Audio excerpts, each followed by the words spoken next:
অন্যের জন্য শুভ কামনা করলে এটা ফিরে নিজের দিকে আসে, এটা খেয়াল রাখেন। এটা একটা লাইফ হ্যাকস শেয়ার করতেছি, আজীবন কাজে লাগবে। অন্যের জন্য যেটাই ভালো কামনা করবেন এটা ঘুরে আপনার দিকে আসবে। অনেকে বলে হুজুর ওর জন্য দোয়া করে আমার কি লাভ?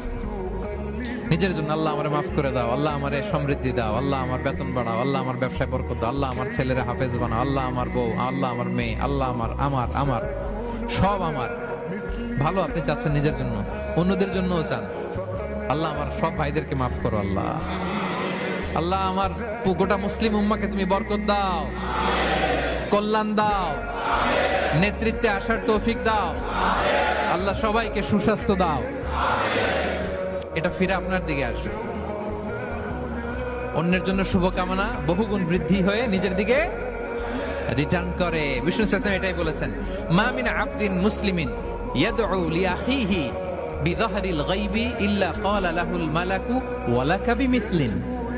কেউ যদি তার ভাইয়ের অনুপস্থিতি তার ভাইয়ের জন্য দোয়া করে, ফেরেশতারা ওই দোয়াটা তার জন্য আগে আগে করে।